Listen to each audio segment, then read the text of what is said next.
को कपड़े बुनने का बेहद शौक है। वो हमेशा धागे हाथ में लिए कुछ न कुछ बुनाई का काम किया करती है। इसी तरह वो जहाँ भी जाती है धागे और सुइयां साथ लेकर जाती है और चलते चलते बुनाई करती रहती है। एक दिन सुमित्रा बाजार से लौटते हुए जंगल के रास्ते से आ रही थी।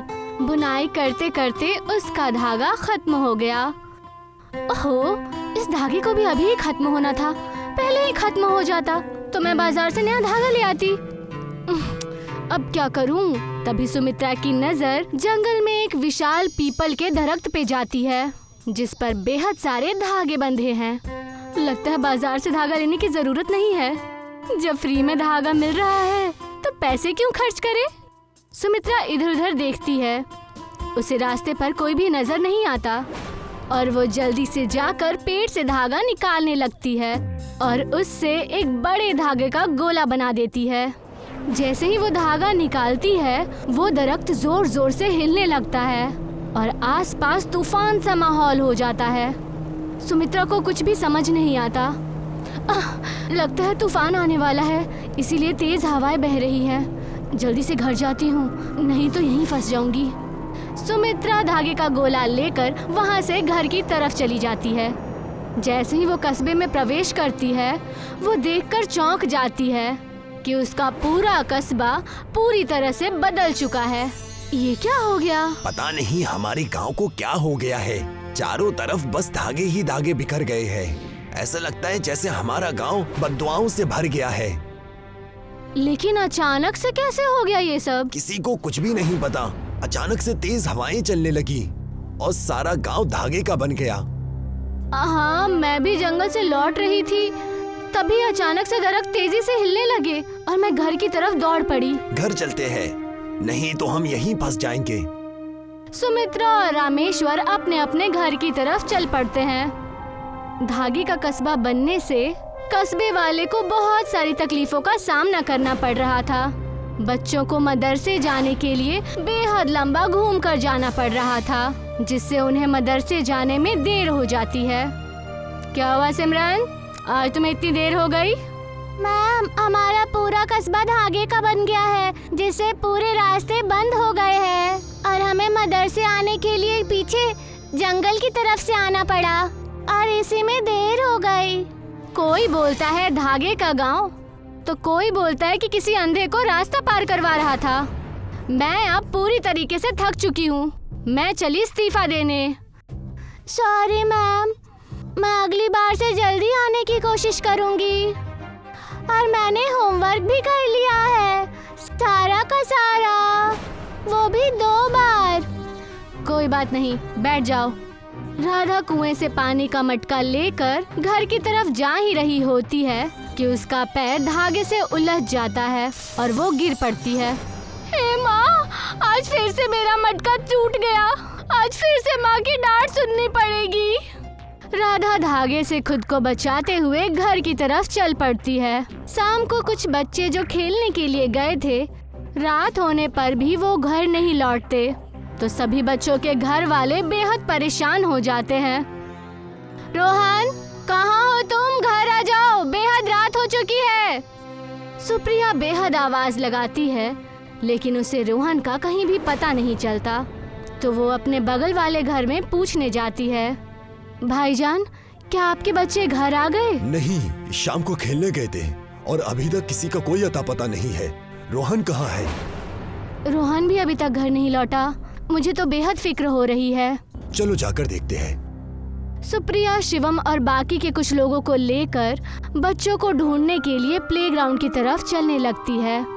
बेहद ढूंढने और चिल्लाने के बाद उन्हें बच्चे झाड़ियों की तरफ दिखाई देते हैं। सभी माँ बाप झाड़ियों के पास आते हैं और वो देखते हैं कि उनके बच्चे झाड़ियों में धागों में पूरी तरह से उलझे हुए हैं। रोहन, तुम यहाँ इन झाड़ियों में क्या कर रहे हो? मम्मी, खेलते हुए हमारी बॉल झाड़ियों में गिर गई और जब मैं बॉल लेने आया तो इन धागों में उलझ गया। लगता है कि बाकी के सारे बच्चे भी झाड़ियों के पास धागों में उलझ चुके हैं। बच्चों को डांटने से अच्छा है कि उन्हें उन धागों से छुड़ाओ। सारे माँ बाप अपने बच्चों को छुड़ाने की कोशिश करने लगते हैं। बच्चों के पैर धागों की वजह से झाड़ियों में उलझ गए हैं और उलझने के कारण उनका निकलना मुश्किल हो गया है। बच्चों, ऐसा करो, तुम अपने जूते उतार दो, तभी इन धागों से पीछा छूटेगा। सभी बच्चे अपने अपने जूते उतारकर झाड़ियों में ही छोड़ देते हैं, जिनसे उन्हें धागों से छुटकारा मिल जाता है। सभी माँ बाप अपने बच्चों को लेकर धागों से बचते हुए अपने घर चले जाते हैं। चारों तरफ धागे फैल जाने की वजह से सभी कस्बे वाले बेहद परेशान थे। किसी को भी ये समझ नहीं आ रहा था कि आखिर ये किसकी गलती की वजह से हुआ है। लगता है ये सब मेरे धागे चुराने की वजह से हुआ है। अगर मैं कस्बे वालों को बता दूंगी तो सभी लोग मुझे डांटेंगे और मुझे इसके लिए जुर्माना भी देना पड़ेगा। इसीलिए अच्छा ये है कि मैं अपना मुंह बंद ही रखती हूँ। सुमित्रा किसी को भी कुछ भी नहीं बताती। अगले दिन जब सुमित्रा मटका उठाकर पानी लेने के लिए जाती है, वो मटका भरती है और घर के लिए आ रही होती है। तभी रास्ते में उसका पैर धागों में उलझ जाता है और वो वहीं गिर पड़ती है।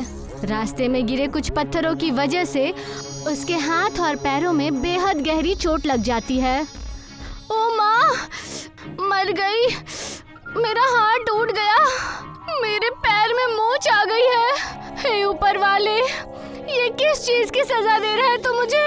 सुमित्रा समझ जाती है कि ये सब उसके गुनाह की वजह से हो रहा है।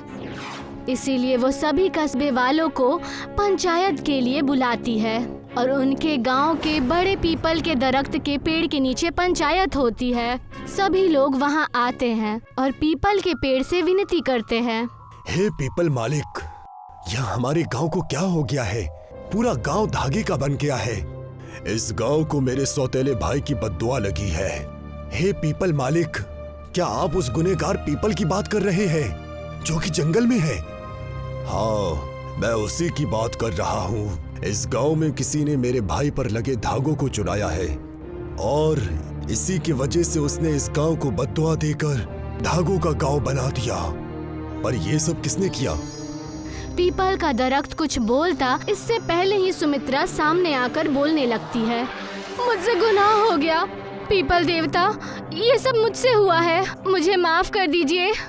माफी मुझसे नहीं, मेरे भाई से जाकर मांगो और तुमने जो धागे उससे चुराए हैं उन धागों को उसे वापस लौटा दो, तभी ये गांव उसकी बद्दुआओं से आजाद होगा। सुमित्रा धागे का गोला लेकर जंगल में जाती है और उसे उस पीपल के दरख्त के ऊपर वैसे ही लपेट देती है जैसा कि उसने निकाला था। धागा लपेटने के बाद दरख्त फिर से हिलने लगता है और एक तूफान सा आ जाता है। सुमित्रा पीपल के दरख्त से माफी मांगती है और अपने घर की तरफ आ जाती है। वो कस्बे में पहुंचती है और देखती है कि उसके कस्बे से सारे धागे खत्म हो चुके हैं और उसका कस्बा पहले की तरह साफ सुथरा और खुशहाल हो गया है। मंगलू और दीपू नाम के दो लालची भाई थे। दोनों तीतलपुर में रहा करते थे। दोनों भाइयों के पास 30 एकड़ जमीन थी। दोनों ने 15-15 एकड़ जमीन अपने नाम की थी। दोनों हर साल खेती किया करते और मुनाफा खूब अच्छे से खर्च किया करते। मुनाफे के लिए वो खेत में काम करने वाले बेचारे मजदूरों को भी नहीं छोड़ते। खेतों में बुआई करने का वक्त आ गया था। मुनाफे के लिए दोनों ने सोचा, दीपू, सोचो, जो फसल हमें 4 महीनों में मिल रही है, ये हमें 2 महीने में ही मिलने लगे तो कितना मजा आएगा। हम साल में 6 बार खेती कर पाएंगे। लेकिन ऐसा होगा कैसे? ऐसी कौन सी तरकीब है जिससे हमारा खेत इतना उपजाऊ हो जाए? इसके लिए हमें सरपंच जी के पास जाना होगा। वो इस चीज का उपाय जरूर जानते होंगे। तो देर किस बात की, चलिए सरपंच जी के पास। मुनाफा अगर पूरे गांव का होगा तो और अच्छी बात हो जाएगी। दोनों भाई दीपू और मंगलू मुनाफे के चक्कर में सरपंच जी के यहाँ अपनी तरकीब लेकर जाते हैं। सरपंच जी, कहाँ हैं आप? हमें आपसे कुछ जरूरी बात करनी है। अरे मंगलू और दीपू, तुम दोनों भाई यहाँ आ गए। जरूर कोई मुनाफे की बात करने आए होगे। अरे सरपंच जी, आप तो अंतर्यामी हैं। मंगलू भैया के पास बहुत अच्छी सी तरकीब आई है, उसी को सुनाने हम यहाँ आए हैं। मंगलू सरपंच को अपनी तरकीब सुनाता है और बोलता है, सरपंच जी सोचिए, अगर हमें फसल 2 महीने में ही मिलने लग जाए तो हम साल में 6 बार खेती कर पाएंगे। हम गेहूं, चावल, दाल की खेती करके बहुत सारे मुनाफे बटोर लेंगे। लेकिन ये कैसे होगा? हमें सूर्य देव को हवन और पूजा करके खुश करना होगा। जितनी रोशनी हमारे खेतों को मिलेगी उतनी ही हमारी फसल उपजाऊ होगी। हम उन्हें खुश करेंगे और हमारी बातें जरूर मानी जाएगी। मैं हवन का इंतजाम आज ही से ही कर देता हूँ। कल सुबह से पूजा हम शुरू कर देंगे। दीपू, मंगलू और सरपंच ने मिलकर हवन करना शुरू किया। पूरे एक दिन तक हवन चला और सूर्य देव उनसे प्रसन्न होकर उनके सामने उपस्थित हो गए। तुमने हमें खुश कर दिया। मांगो जो मांगना है। हे सूर्य देव, हम चाहते हैं कि 2 सूरज उगे, जिससे हमारे खेतों की नमी चली जाएगी और हमें ज्यादा रोशनी मिलेगी, जिससे हमारे खेत बहुत उपजाऊ हो जाएंगे और हम धरतीवासियों की बहुत सारी परेशानियां ठीक होने लगेंगी। तथास्तु बालक, अब से इस धरती पर एक नहीं 2 सूरज उगेंगे। सूर्य देव इतना कहकर वहाँ से गायब हो गए और अगले दिन से एक नहीं बल्कि 2 सूरज उगने लगे। 2 सूरज उगने के कारण पूरी धरती पर खेती उपजाऊ होने लगी। मंगलू और दीपू बेहद खुश हुए। 2 सूरज उगने की वजह से गांव में लू चलने लगी। आसमान से मानो आग का गोला गिर रहा हो, इतनी गर्मी होने लगी। खेतों में फसल कटने का वक्त आ गया। 2 महीने में ही खेत से सारी फसलें बाहर हो गयीं। इस बार हमें पिछली बार से ज्यादा मुनाफा होगा। ये 2 सूरज उगने के कारण होगा। हर बार मेरी तरकीब काम आती है भैया, लेकिन हमें और लोगों को गर्मी भी बहुत लग रही है। कुएं और तालाब का पानी भी सूखने लगा है। पंछी और जानवरों को पानी न मिलने की वजह से बहुत तकलीफ भी हो रही है। ओफो, अब जब मुनाफा होगा तो कुछ न कुछ बुरा तो होगा ही। इतना तो प्रकृति का नियम होता ही है। सोचो, अगर 3 सूरज उगे तो हमारी फसल 1 महीने में ही तैयार हो जाएगी और मुनाफा 3 गुना ज्यादा होगा। लेकिन ऐसा कैसे होगा? आप फिर से हवन करके सूर्य देव को बुलाएंगे? ऐसा मत कीजिए, हम पहले से मुसीबत में पड़ रहे हैं और मुसीबत मत बढ़ाइए। तुमसे तो बात करना ही बेकार है। चलो हटो रास्ते से। मंगलू वहाँ से चला जाता है और अकेले ही हवन करना शुरू कर देता है। वो पूरे 3 दिन तक हवन करता है। तीसरे दिन सूर्य देव उपस्थित हो जाते हैं। तुम्हें क्या चाहिए पुत्र? मैं तुम्हारी भक्ति से खुश हो गया। मांगो जो मांगना है। क्या आप धरती पर 3 सूरज उगा देंगे? इससे हम धरती वासियों का और मुनाफा और मदद होगी। सारी परेशानियां खत्म हो जाएंगी। तथास्तु बालक, अब से मैं 3 बार उगूंगा। धरती लोक पर 3 सूरज नजर आएंगे। दूसरे ही दिन 3 सूरज दिखने लगते हैं। लोगों का गर्मी के कारण बुरा हाल हो गया था। पूरे गांव वाले मंगलू और दीपू से परेशान हो गए। 3 सूरज की वजह से मानो आग की बारिश होने लगी। लोग बेहद परेशान होने लगे। नदियों और तालाबों का पानी सूखने लगा। सारी बर्फ पिघलने लगे। ज्यादा गर्मी होने की वजह से लोग घर पर ही रहने लगे। बाहर परिंदे भी नजर नहीं आते थे। मंगलू भैया, मुझे पता है ये सब आपका ही किया धरा है। देखिए, पूरी धरती कैसे परेशान हो रही है और आप हैं कि यहाँ बैठे हुए हैं। बहुत बड़ा अनर्थ कर दिया है आपने। कौन सा अनर्थ? फसल का मुनाफा तुम्हें भी तो हुआ है। तुम इतना क्यों चढ़ रहे हो? अगर इतनी गर्मी रही तो हमारा पूरा खेत बंजर हो जाएगा। ज्यादा गर्मी के कारण अकाल पड़ जाएगा। इतना कहकर दीपू सरपंच जी के पास चला गया और कहने लगा, सरपंच जी, मंगलू भैया से बहुत बड़ी गलती हुई है। लोग मर जाएंगे। हमें इसका कुछ तरकीब निकालनी होगी, वरना पूरी धरती मुसीबत में पड़ जाएगी। मंगलू को मैंने पहले ही समझाया था, फिर भी वो नहीं माना। अब हम सब गांव वालों को हवन करना होगा, तब कहीं सूर्य देव आएंगे और हमें इस मुसीबत से निकालेंगे। सरपंच जी ने पूरे गांव को जमा किया और हवन के बारे में समझाया और कहा, हम सबको एकजुट होकर सूर्य देव को खुश करना होगा।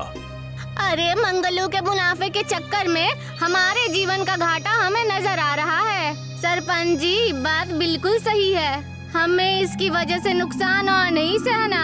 हमारे घरों में बस 1 टंकी ही पानी बचा है। वो खत्म हो जाए उससे पहले हमें ये सब ठीक करना है। बिल्कुल ठीक कह रही हो तुम। चलिए सरपंच जी, हवन की तैयारी करते हैं। पूरे गांव वालों ने मिलकर हवन करना शुरू कर दिया। दीपू के साथ मंगलू भी वहाँ आ गया। हवन शुरू होने के कुछ ही देर में सूर्यदेव वहाँ पर आ गए और उन्होंने कहा, बताइए क्या परेशानी है? पूरे गांव वालों ने मुझे पुकारा। सूर्यदेव को पूरे गांव वालों ने प्रणाम किया और सरपंच ने कहा, हमें माफ कीजिए गुरुवर, हमसे गलती हो गई। हम फिर से पहले वाली धरती चाहते हैं, जहाँ सिर्फ एक ही सूर्य हो। मंगलू अभी नादान है, मुनाफे के लालच में कई चीजों का सौदा कर बैठा। अवश्य मैं इस बात को मंजूर करूंगा, लेकिन एक शर्त पर। कैसी शर्त? कैसी शर्त? अब से कोई भी ऐसा दोबारा नहीं करेगा, न लालच में आकर, न किसी मोह माया में फंसकर। मैं मंगलू को माफ कर दूंगा और सब कुछ पहले जैसा कर दूंगा। हमें ये बात मंजूर है सूर्य देवता, हम आइंदा ऐसा कभी नहीं होने देंगे। सूर्यदेव ने मंगलू को माफ कर दिया। फिर से लोग खुशी से जीने लगे। परिंदे उड़ने लगे, जानवरों का चहल पहल चारों तरफ गूंजने लगा, हरियाली आ गई। मंगलू और दीपू ने वादा किया कि वो लोग दोबारा लालच कभी नहीं करेंगे। पूरा गांव खुशी खुशी रहने लगा। बंसीपुर नाम का एक कम आबादी वाला गांव था। अधिकतर गांव के लोग खेती ही किया करते थे। कम आबादी होने की वजह से गांव में चहल पहल हुआ करती थी। लोग सुख और दुख में एक दूसरे का साथ दिया करते थे।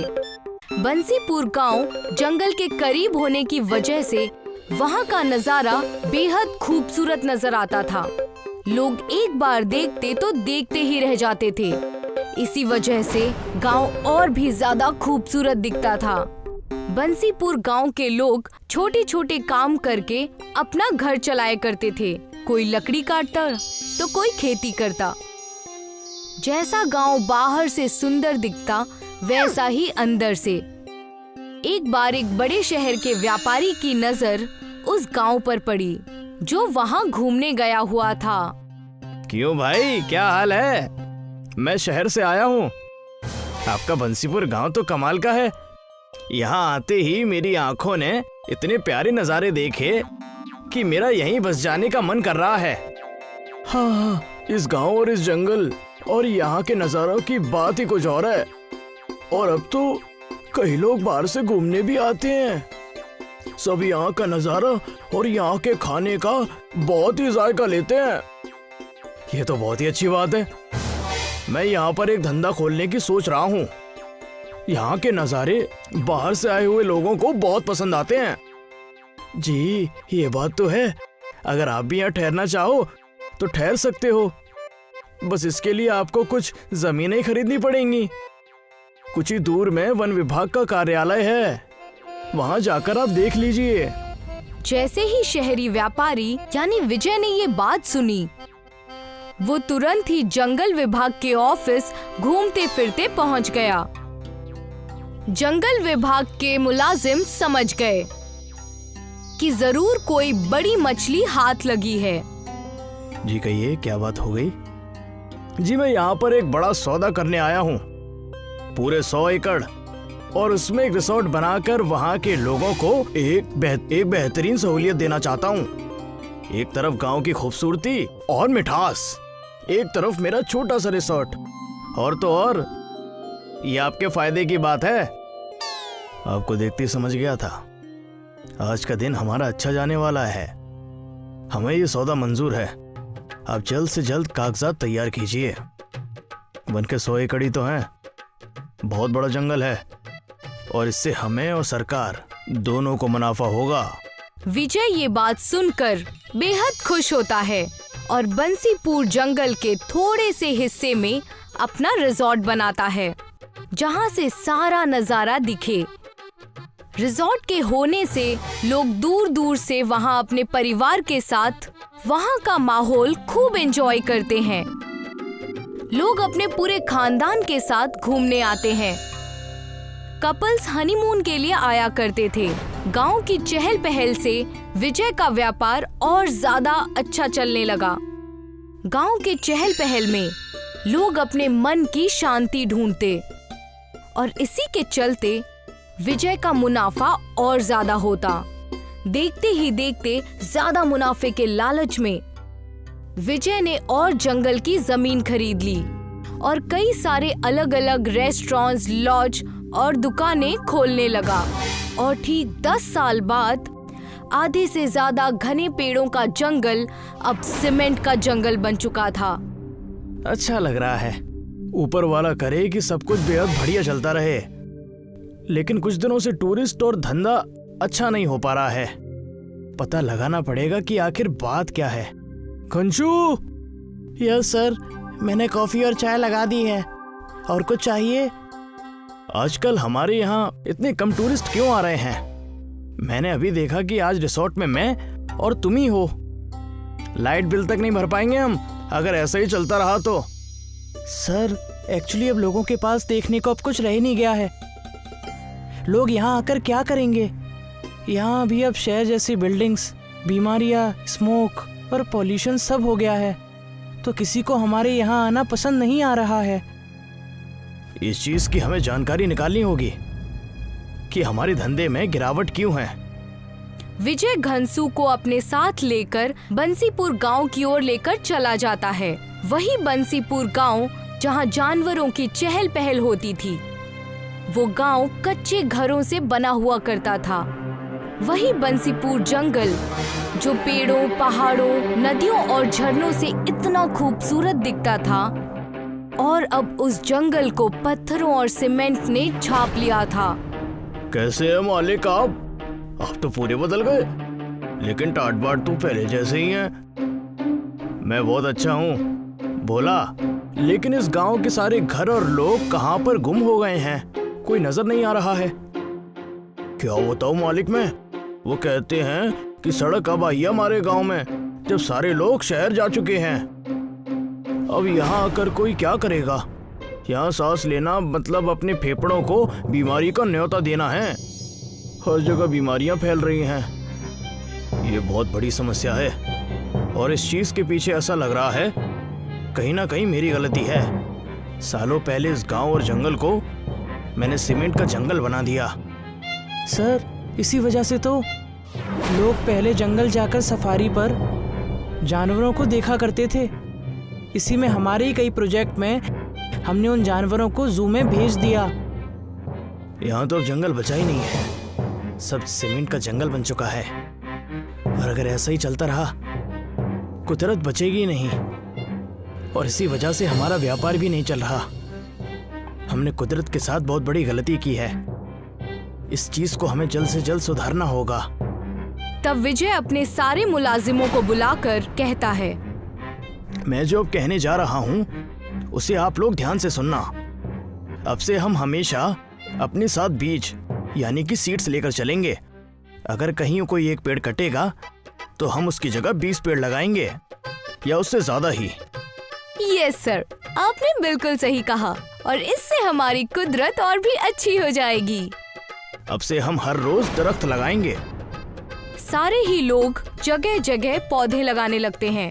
बंसीपुर के जंगल और गांव को पहले जैसे बनाने की कोशिश करते हैं। देखते ही देखते उनके प्रण ने ये कर दिखाया, और सीमेंट का जंगल अब बदलने लगा। छोटे छोटे पौधे अब बड़े बड़े दरख्त बनने लगे, कोई आम का तो कोई नीम का। कुछ साल बीत चुके थे। मालिक, मैंने आपसे कहा था कि अगर हम कुदरत की देखभाल करेंगे तो कुदरत हमारी भी देखभाल करेगी। मैं हर चीज हमेशा व्यापार समझता था। मुझे आज समझ में आ रहा है कि धंधा और प्रकृति दोनों को बचाया जा सकता है। मैं कितना गलत था। अब जब भी कहीं एक दरख्त कटता है तो मैं 100 लगाने की जिम्मेदारी खुद लेता हूँ। मैंने ये सीखा है, अगर ऐसी सोच सबकी हो जाए तो हर जगह सबका भला हो, बीमारियां कम हो, लोग तंदुरुस्त रहने लगेंगे, सब कुछ अच्छा होगा। इसी तरह विजय ने धंधे और कुदरत का ख्याल बहुत अच्छे से रखा।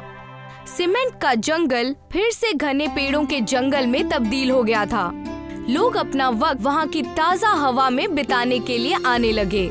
सब कुछ पहले जैसा हो गया। लोग फिर से बंसीपुर में आकर वहाँ के चहल पहल का आनंद उठाने लगे।